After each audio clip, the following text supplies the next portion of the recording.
오늘의 주요 뉴스입니다. 러시아가 파병된 북한 군인에게 군복과 군화 등 보급품을 주려고 한글 설문지까지 준비한 것으로 확인됐습니다. 먼저 공개된 북한군의 동영상과 함께 이번에 한글 설문지까지 등장하면서 북한군의 우크라이나 파병 정황이 속속 드러나고 있습니다. 윤석열 대통령과 한동훈 국민의힘 대표가 내일 대통령실에서 만납니다. 한 대표는 이재명 대표의 1심 선고 전까지 김건희 여사 이슈가 반드시 정리돼야 한다는 입장으로 전해진 가운데 김 여사 라인에 대한 인적 쇄신 등을 강하게 요구할 전망입니다. 오늘 오전 인천에 있는 한 산업용 기계 제조 공장에서 큰 불이 났습니다. 다행히 다친 사람은 없었지만 강한 바람을 타고 불길이 순식간에 주변으로 번지면서 30동이 넘는 공장 건물이 불에 탔습니다. 네타냐후 이스라엘 총리는 헤즈볼라가 발사한 것으로 추정되는 드론이 총리 자택을 타격한 것과 관련해 무거운 대가를 치를 것이라며 보복을 예고했습니다. 최근 헤즈볼라 자폭 드론 공격으로 65명의 사상자가 발생한 데 이어 총리 가택까지 뚫리며 드론이 이스라엘의 아킬레스건이란 평가가 나오고 있습니다. 여러분 안녕하십니까? 북한군 파병을 뒷받침하는 정황이 또 나왔습니다. 북한군을 대상으로 하는 한글과 러시아어로 된 설문지입니다. 출처는 어제 북한군 영상을 공개했던 기관과 같은 우크라이나 당국입니다. 그러니까 우리 국정원과 우크라이나는 파병을 기정사실화하고 있고 당사자인 러시아와 북한은 침묵하고 있습니다. 또 다른 관련국인 미국은 신중합니다. 북한이 참전했다면 그만큼 전장이 커지는 의미이기 때문에 대선을 앞둔 미국으로서는 따질 게 더 많을 수도 있습니다. 러시아가 준비한 한글 설문지부터 살펴보겠습니다. 여기에는 북한 군인에게 지급할 군복과 군화, 모자의 치수와 크기를 물어보는 내용이 담겨 있습니다. 북한군이 적어서 제출하면 러시아 군복이 지급되는 것으로 보입니다. 첫 소식은 전남주 기자가 보도합니다. 군복을 입은 남성들이 줄지어 들어오며 차례차례 군수품을 받아갑니다. 러시아 군복을 입은 사람에게 북한말로 지시를 내립니다.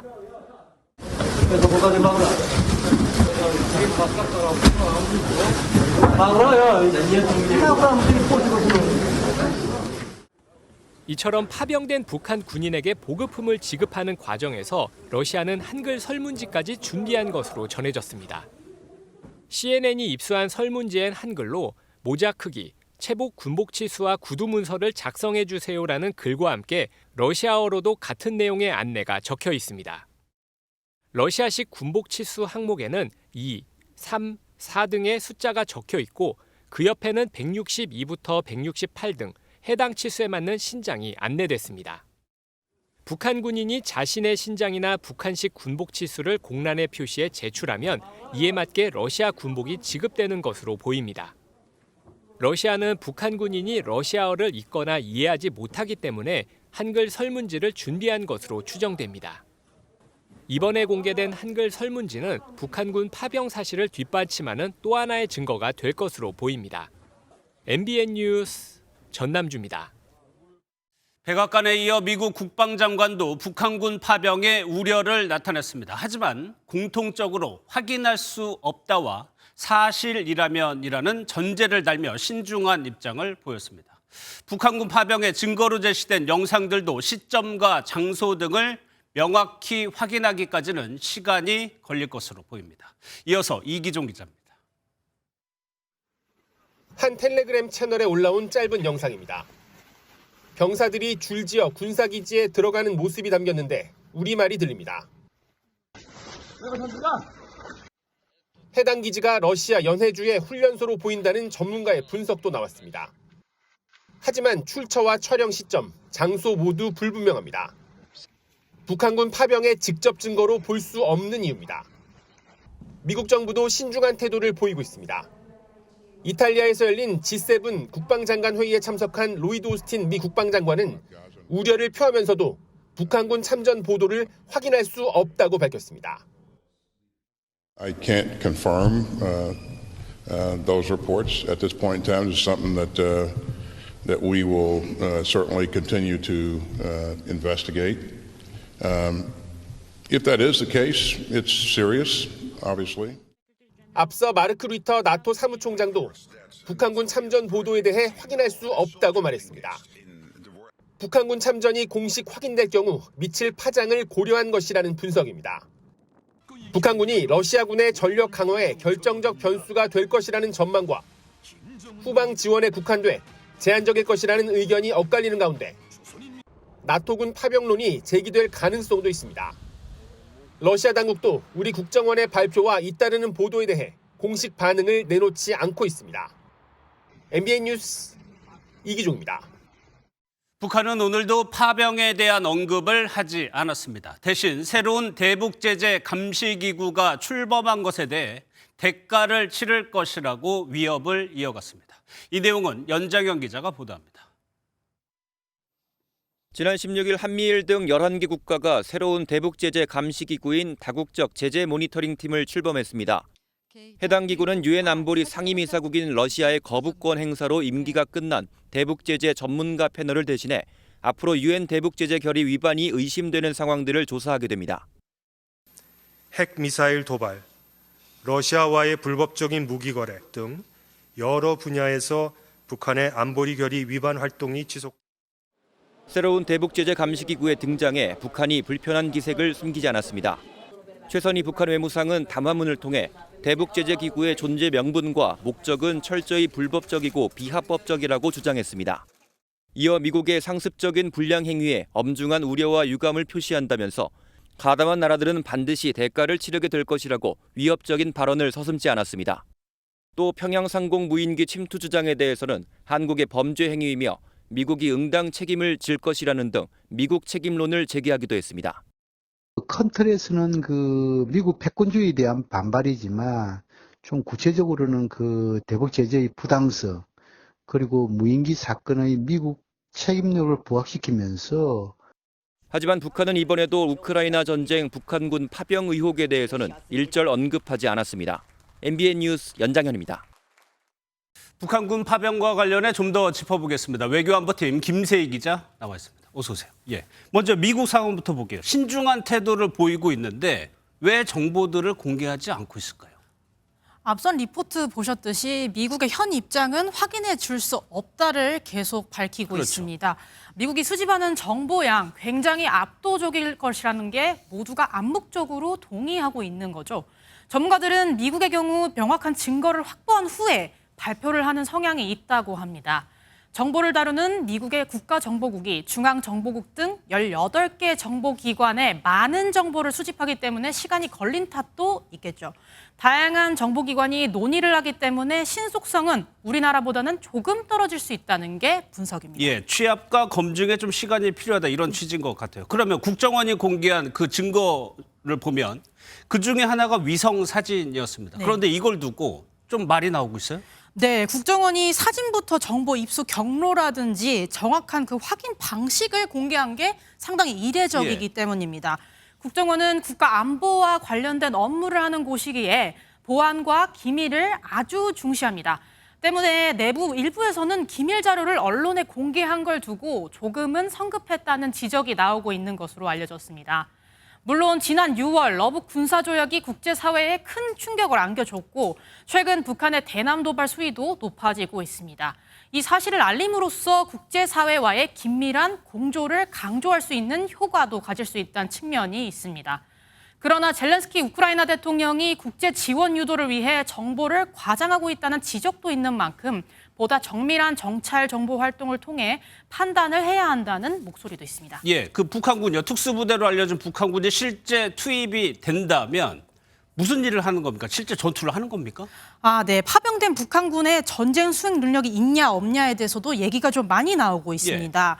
영국 포츠머스대 전쟁학 교수인 군사 전문가 프랭크 레드위지는 최전선 전투 투입보다는 지원 역할에 이용될 것이라고 예상했습니다. 하지만 한국의 전문가들 파병의 숫자를 주목해야 한다고 합니다. 현재 우크라이나 러시아 전쟁은 일종의 진지전입니다. 2차 세계대전 때 보여줬던 형태이기 때문에 대규모 병력이 필요하고 그만큼 희생이 많이 따르는 전쟁이기 때문에 경험이 없는 북한군의 전쟁 수행 능력에 의문이 든다고 얘기가 나오지만 러시아군도 현재 징집병들로 구성되어 있어 훈련 경험이 없는 병력들이 전쟁을 하고 있다고 합니다. 예. 북한 전문가들은 오히려 기본적 복무 기간이 10년인 북한군이 숙련도가 더 있을지 않겠냐 이렇게 분석하기도 합니다. 알겠습니다. 잘 들었습니다. 김세희 기자였습니다. 정치권 소식입니다. 윤석열 대통령과 국민의힘 한동훈 대표가 내일 만납니다. 김건희 여사와 관련해 구체적으로 어떤 내용이 논의될지가 관심이죠. 한 대표 측은 김 여사 관련 이슈 해결이 합의돼야 하고 정리 시점은 이재명 민주당 대표의 1심 선고 전이어야 한다는 입장인 것으로 확인됐습니다. 이외에 다른 돌파구는 없다는 뜻도 내비쳤습니다. 한 대표가 또 윤 대통령과의 독대를 요청할 가능성도 있습니다. 정태진 기자의 단독 보도입니다. 면담을 하루 앞두고 공개 일정 없이 고심에 들어간 한동훈 대표는 김건희 여사 라인 정리와 활동 중단 등이 민심이 원하는 최소한이라 보고 차담에서 이를 직접 요구할 것으로 전해졌습니다. 김 여사 관련 대통령실 인적 쇄신 반드시 그리고 시급하게 김 여사가 대선 당시 약속한 대로 대화 활동 중단해야. 한 대표 측은 MBN에 이재명 대표의 1심 선고 전까지 김 여사 관련 이슈가 반드시 정리돼야 한다며 김 여사 문제 해소 말고 그 어떠한 돌파구는 없다고 밝혔습니다. 그러면서 어떤 방식으로 받아들일지는 윤 대통령이 숙고하고 결정할 문제라고 강조했습니다. 현장에서 한 대표가 정진석 비서실장이 없는 별도 자리를 요구할 수 있다는 전망도 나옵니다. 한 대표 측은 비서실장은 대통령의 비서일 뿐이라며 논의의 주체가 될 수는 없다고 독대 가능성도 열어놨습니다. 면담의 성과는 사실상 윤 대통령의 결단에 달렸다는 평가가 나오는 가운데 한 대표의 요청을 모두 수용하긴 쉽지 않을 것이란 전망도 나옵니다. MBN 뉴스 정태진입니다. 내일은 대검찰청에 대한 국정감사도 예정돼 있습니다. 먼저 김건희 여사에 대한 불기소 처분을 두고 치열한 논쟁이 예상됩니다. 또 김영선 전 국민의힘 의원의 회계 책임자였던 강혜경 씨의 출석이 예고돼 있습니다. 이혁재 기자입니다. 더불어민주당이 심우정 검찰총장 등을 탄핵하겠다며 검찰을 강하게 압박하고 있는 가운데 내일 국회 법제사법위원회에서 대검찰청 국정감사가 열립니다. 쟁점은 역시 김 여사와 연관된 의혹들에 대한 수사입니다. 서울중앙지검이 김 여사에게 불기소 처분을 내린 도이치모터스 사건 수사 과정에서 압수수색 영장 청구를 두고 거짓말 논란이 커진 만큼 수사 의지에 대한 설전이 계속될 전망입니다. 거짓 브리핑 한 적은 없습니다. 다만 당시 상황상 기자분들하고 그 커뮤니케이션상 약간 오해가 있습니다. 도이치모터스 사건은 검찰총장이 수사지휘에서 배제됐는데 심 총장을 상대로 지휘권 회복을 왜 하지 않았는지에 대한 공방도 예상됩니다. 앞서 이원석 전 검찰총장이 지휘권 회복을 박성재 법무부 장관에 요청했지만 받아들여지지 않은 것으로 전해졌습니다. 김영선 전 국민의힘 의원의 회계 책임자였던 강혜경 씨가 증인으로 채택돼 있어 김 여사의 공천 개입 의혹도 집중적으로 다뤄질 것으로 보입니다. 강 씨는 김 여사와 명태균 씨가 공천에 개입했다는 자료를 공개한 공천 개입 의혹의 핵심 인물 중 한 명입니다. 김 여사 수사 과정과 불기소 처분의 적정성을 두고 검찰에 대한 비판이 고조되고 있는 상황에서 심 총장은 어떤 대답을 내놓을지 관심이 쏠립니다. MBN 뉴스 이혁재입니다. 오고 가는 언제 매일 여의도는 전쟁 중 talk to me. 국회팀 안보람 기자 나와 있습니다. 어서 오세요. 예, 윤석열 대통령과 한동훈 대표가 내일 만납니다. 무슨 얘기를 할지 또 성과가 있을지 관심이 많아요. 그런데 벌써 빈손 회담 우려가 나옵니다. 예. 국민의힘 김종혁 최고위원은 한 인터뷰에서 이런 얘기까지 했습니다. 만약에 이번 면담 자체가 빈손으로 끝나버리고 그리고 또 여론이 계속 악화되면 분명히 민주당의 이 김건희 여사 특검법은 악법이거든요. 그럼에도 불구하고 이것이 통과될까 봐 사실 걱정을 하고 있습니다. 그러니까 특검법보다는 한 대표의 요구를 받아들여라. 압박으로 들릴 수도 있겠는데요. 네, 면담을 앞두고 주도권 싸움에 돌입했다. 이렇게 보면 될 것 같습니다. 예. 김 최고위원은 또 양측 비서실장을 포함한 2대2 면담을 제안했지만 사실상 거절당했다는 사실도 공개했는데요. 김 최고위원 친한 게 핵심이죠. 한 대표의 의중이 반영된 걸로 봐야 할 겁니다. 예. 그런데 안 기자, 이미 한 대표는 3가지 요구사항을 이미 공개적으로 얘기를 했습니다. 그럼 성과가 있으려면 이 3가지 중에 가능성이 높은 거 뭐가 있을까요? 네, 한 대표 세 가지 요구 일단 보시겠습니다. 대통령실 인적 쇄신, 김건희 여사 대외 활동 중단, 김 여사 의혹 규명을 위한 절차적 협조입니다. 여권에선 인적 쇄신과 김 여사 대외 활동 중단은 어느 정도 받아들일 가능성이 있다는 기대 섞인 전망 나옵니다. 예, 그런데 그 인적 쇄신 부분은 대통령 고유 권한이어서 좀 불쾌감을 나타내지 않았던 거예요? 네, 다음 달 11일 윤 대통령 임기 반환점을 돌게 되는데요. 대통령실은 무엇을 해야 하는가에 대한 고민 커지고 있습니다. 대통령실 안팎에서 의견을 취합하는 걸로 알려졌는데요. 대통령실 인적 쇄신과 개각 등은 한 대표 요구가 아니라도 자연스럽게 나올 수밖에 없습니다. 알겠습니다. 다음은 민주당 얘기해 보도록 하겠습니다. 탄핵은 아니야. 누구를 얘기하는 겁니까? 대통령입니다. 국정감사가 끝나는 대로 대규모 장외 집회를 예고하면서 민주당이 탄핵 여론을 모으기 시작했다는 해석 많은데요. 민주당은 분명하게 선을 그었습니다. 한 번도 우리 당 차원에서 탄핵 문제에 대해서 논의된 바가 없다라는 말씀을 좀 올리겠습니다. 일부 의원들이 그런 건 지극히 개인적 차원이고요. 그러니까 개인 의견이라는 건데 지도부에서도 이런 비슷한 뉘앙스의 발언들이 종종 나오지 않았나요?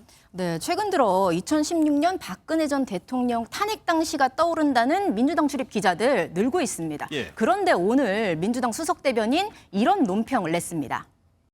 10월 셋째 주 윤석열 대통령의 국정 지지율이 22%로 2016년 같은 시기 국정농단 사태 당시 박근혜 대통령보다 낮은 수치를 기록했습니다. 그런데 여당에서 보면 박근혜 전 대통령과 비교했다는 것 자체가 좀 개운하지는 않을 것 같아요. 네, 더욱이 민주당 롱패딩을 준비하겠다며 장외 집회, 장기전을 예고하기도 했는데요. 국민의힘은 오늘도 민주당, 정확히는 이재명 대표에 대해 강하게 비판했습니다. 거대 야당을 개인 로펌처럼 활용해 수사검사들을 무더기로 탄핵하고 재판부를 향해서는 국민적 저항 운운하며 협박을 서슴지 않더니 이제는 정권 퇴진 운동에 돌입하겠다고 합니다. 정치권에선 민주당의 장외투쟁, 이재명 대표의 11월 선고 물타기가 아니냐 이런 해석 나오는데요. 여기에 조국혁신당 당장 이번 주 토요일 탄핵 집회를 예고했습니다. 이번 주면 국정감사가 마무리 수순에 돌입하는 만큼 치열한 장외전 본격화할 것으로 보입니다. 알겠습니다. 잘 들었습니다. 안보람 기자였습니다. 오늘 아침 인천 서구의 한 공장 밀집 지역에서 큰 불이 났습니다. 다행히 인명피해는 없었지만 강한 바람에 불이 크게 번졌는데요. 주변 건물 30여 동을 넘어 근처 야산까지 태웠습니다. 노승환 기자입니다. 전쟁터가 따로 없습니다. 거대한 연기 기둥이 쉴 새 없이 솟구칩니다. 헬기들이 쉴 새 없이 오가며 하늘에서 물을 뿌리지만 한눈에 봐도 역부족입니다. 불이 막 옮겨붙은 공장의 공장주는 속이 타들어갑니다. 불은 한 기계설비 제조 공장에서 시작됐습니다. 일요일 아침이라 다행히 건물엔 사람이 많지 않아 인명피해는 없었지만 바람이 문제였습니다. 수시로 방향을 바꾸는 강한 바람 때문에 주변 건물 이곳저곳으로 불이 순식간에 옮겨붙었습니다. 30동 넘는 건물로 불이 번졌고 급기야 근처 야산까지 번졌습니다. 관할 소방서는 물론 인근 5-6개 소방서 인력이 동원되는 대응 2단계가 발령되고 5시간 만에야 소방은 겨우 1차 진화에 성공했습니다. 도로 사정이 나빠 소방차가 한동안 들어오지 못하자 자기 공장에 불이 번질까 공장주들이 발을 동동 구르기도 했습니다. 그런 따진데 말이 되냐고 이것이. 이거 허가를 내주지 말아야지. 경찰과 소방은 최초 불이 시작된 공장을 중심으로 불이 난 정확한 경위를 확인할 예정입니다. MBN 뉴스 노승환입니다. 전남 여수에서 갯바위 낚시를 하던 60대 여성이 바다에 빠져 숨졌습니다. 이런 사고 매년 이맘때마다 반복되고 있는데요. 하지만 여전히 낚시 명당을 찾아 밧줄까지 설치해 절벽을 오르내리는 위험천만한 상황이 벌어지고 있습니다. 안진우 기자입니다. 해경이 갯바위로 불빛을 비추며 실종자를 수색합니다. 바다에 빠진 60대 여성은 간신히 구조돼 인근 병원으로 옮겨졌지만 숨졌습니다. 해경은 일행과 낚시를 하러 온 60대 여성이 파도에 휩쓸린 것으로 보고 정확한 사고 원인을 조사하고 있습니다. 이런 갯바위 낚시 사고는 10월에 가장 많이 발생합니다. 낚시 명수 중 한 곳으로 꼽히는 부산 태종대 일대입니다. 갯바위 곳곳에 낚시객들이 자리 잡고 있습니다. 갖가지는 경사에도 아랑곳하지 않고 바위 틈에 위태롭게 서서 낚시를 합니다.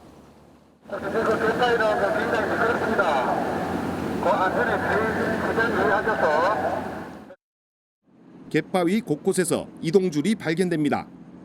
일부 낚시객들은 위험천만 밧줄을 타고 갯바위로 내려가 낚시를 즐깁니다.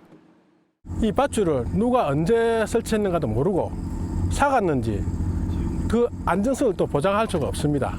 저희 연안 구조등이 접근하기 힘든 수심도 있고 수중 암초도 있고 사고가 나더라도 구조하는 데 상당히 어려움이 많습니다. 해경은 해안가와 갯바위 등을 중심으로 순찰을 강화하는 한편 낚시객 안전사고에 주의를 당부했습니다. MBN 뉴스 안진우입니다. 오늘 새벽 경기도 화성에 있는 한 소각장에서 불이 났습니다. 큰 불길을 잡는 데만 8시간 넘게 걸렸는데요. 인천 서구에선 만취 운전자가 택시를 들이받아 택시 운전자가 숨졌습니다. 휴일 사건 사고 소식 이서영 기자입니다. 산더미처럼 쌓인 폐기물 뒤로 희뿌연 연기가 솟아오릅니다. 소방대원은 불이 난 쪽으로 연신 물을 뿌립니다. 오늘 새벽 경기 화성시에 있는 한 폐기물 소각장에서 불이 나 8시간 20분 만에서야 큰 불길을 잡았습니다. 당시 근무자 3명이 내부에 있었지만 모두 대피해 인명피해는 발생하지 않았습니다. 소방당국은 불을 완전히 끄는 대로 자세한 화재 원인을 조사할 예정입니다. 한 택시가 윗면이 찌그러진 채 헝겊이 씌워져 있습니다. 어제 저녁 11시 50분쯤 인천 서구의 한 도로에서 만취한 차량이 택시를 들이받았습니다. 충격으로 택시 운전자 60대 남성이 숨지고 탑승객 20대 여성도 크게 다쳤습니다. 사고를 낸 30대 남성은 혈중 알코올 농도가 면허 취소 수치인 0.08% 이상이었습니다. 선문장 여부는 지금 제가 이후에 지금 결정할 사안이어서 아직 시간이 조금 걸릴 것 같아요. 속초에서 차량이 호수로 추락해 일가족이 물에 빠졌다가 무사히 구조됐습니다. 낚시하던 주민의 신고로 출동한 해경은 반쯤 침수된 차량과 그 주변에서 일가족 3명을 안전하게 구조했습니다. 사고 경위를 조사하고 있는 해경은 차량 보험회사와 협의해 차량을 예인할 계획입니다. MBN 뉴스 이서영입니다. 막강함을 자랑하는 이스라엘 방공망이 또다시 드론 공격에 뚫렸습니다. 헤즈볼라가 발사한 것으로 추정되는 드론이 이번엔 네타냐후 이스라엘 총리의 자택을 공격했는데요. 하마스 1인자 신와르 사망 3일 만에 자신을 겨냥한 공격이 발생하자 네타냐후 총리는 암살 시도라며 보복을 예고했습니다. 윤지원 기자입니다. 헬리콥터 뒤에 있던 작은 비행체가 빠르게 전진하고 공습 경보가 울려 퍼집니다.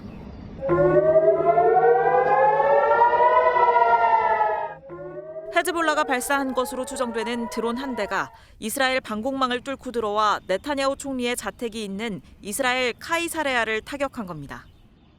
당시 총리 부부는 집에 없었고 인명피해도 없는 것으로 전해지지만 총리 자택이 파손됐습니다. 드론 공격에 대한 이스라엘 방공망의 취약성이 또 드러난 겁니다. 지난 13일에도 헤즈볼라 자폭 드론 공격으로 이스라엘 분기지에서 65명의 사상자가 발생했습니다. 전문가들은 드론은 금속이 적게 쓰이기 때문에 낮은 고도에서 저속 비행이 가능하고 열을 덜 방출하기 때문에 이스라엘의 방공망에 잡힐 가능성이 낮다고 설명합니다. The alarm is not effective against a low-flying object like the Kornet or the Burkan rocket, which fly in a relatively low altitude. 실제 이스라엘 군도 자국 영토로 날아온 드론의 20%는 막지 못했다며 방공망의 허점을 인정했습니다. 네타냐후 총리는 자신의 자택을 노린 공격을 친이란 세력의 암살 시도로 규정했습니다. 네타냐후 총리는 이란의 대리 조직은 중대한 실수를 저질렀다며 무거운 대가를 치를 것이라고 보복을 예고했습니다. MBN 뉴스 윤지원입니다. 한편 이스라엘군은 신와르의 영웅화를 차단하기 위해 노력하고 있습니다. 과거 신와르가 땅굴로 피신하는 영상을 공개하며 끝까지 저항하다 사망한 영웅이 아닌 자신의 생존이 우선이었던 인물이라고 깎아내린 건데요. 이스라엘군은 가자지구 공습도 이어가고 있습니다. 이혁근 기자입니다. 땅굴 속으로 두 아이가 지나가고 머리가 희끗희끗한 남성과 아랍 여성의 모습이 보입니다. 지난해 하마스 수장 시나르가 가족으로 보이는 인물들과 이스라엘 기습 직전 땅굴로 숨는 영상이 뒤늦게 공개된 겁니다. 이스라엘군은 잔인한 학살 전날 밤에도 시나르는 생존을 위해 바빴다고 비난했습니다. 지난 16일 건물에 있는 시나르를 정조준한 뒤 포격하는 영상도 공개됐습니다. Killing Sinwar is the result of a year of operational and intelligence efforts to bring him and other Hamas leaders to justice. 저항 끝에 숨진 시나르를 아랍권에서 영웅시하자 이스라엘군이 영상을 공개하며 반박에 나선 것으로 풀이됩니다. 이스라엘군은 시나르 시신을 인쇄한 전단을 가자 지구에 뿌려 하마스를 와해시키려 하고 있습니다. 전단엔 시나르가 어두운 터널에 숨어 있었고 공포에 질려 도망치려다 제거됐다는 문구가 담겼습니다. 이스라엘군이 가자 지구에 대한 공습을 이어가면서 사망자는 늘고 있습니다. بقينا نايمين في المنطقة صارت الضربة فجأة بدون تبليغ أي أنظار ولا أي حاجة في المكان. 하마스는 이스라엘군의 폭격으로 최소 73명의 팔레스타인인이 숨졌다고 밝혔지만 이스라엘군은 하마스가 수치를 과장한 것이라고 주장했습니다. MBN 뉴스 이혁근입니다. 이제 미국 대선까지 남은 시간은 2주 정도입니다. 두 후보 모두 경합주 유세에 집중하고 있는데요. 해리스 부통령은 낙태금지법 탓에 숨진 여성을 언급하며 트럼프를 잔인하다고 비판했고 트럼프 전 대통령은 해리스를 향해 인신공격에 가까운 비난을 서슴지 않았습니다. 길기범 기자입니다. 해리스 부통령의 유세 현장에서 춤을 추며 지지자들의 호응을 이끌어내는 남성, 바로 유명 흑인 가수 어셔입니다. 남부 경합주인 조지아주 유세에 등장한 어셔는 해리스 부통령 지지를 호소했습니다. That this is a momentous opportunity for each and every one of us. And we have the opportunity to choose a new generation of leadership for our country.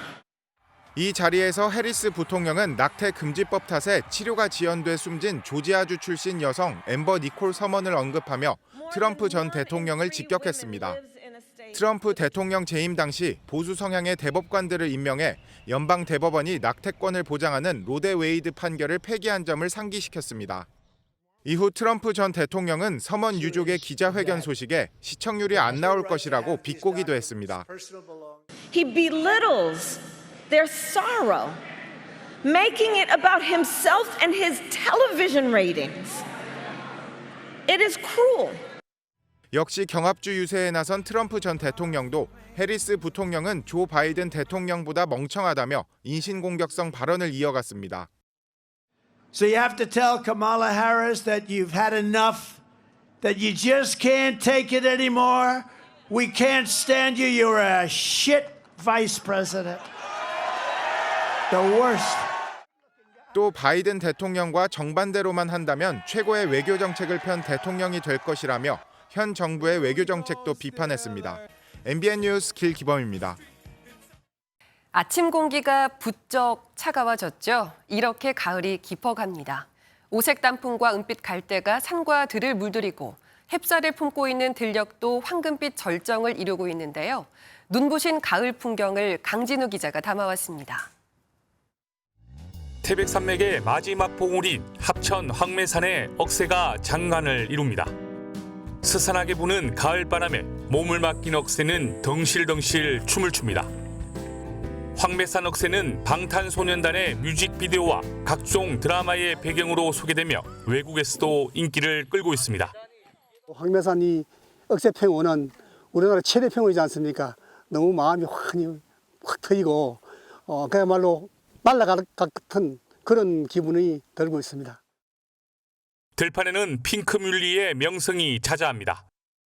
매년 30만 명의 관광객이 몰리는데 SNS상에는 핑크뮬리 성지로 정평이 났습니다. 추수를 앞둔 들녘도 황금빛을 더해갑니다.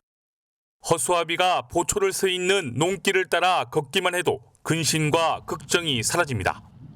황금빛 물길이 뽕하네. 너무 잤어. 밥을 안 먹어도 배가 불러. 가을 들판이 너무 좋아해. 찬바람이 불자 겨울 김장도 준비합니다. 싱싱하고 저렴한 새우젓을 사려는 사람들이 행사장을 메웠습니다. 자, 막 퍼드려요. 막 퍼드립니다. 어서 오세요.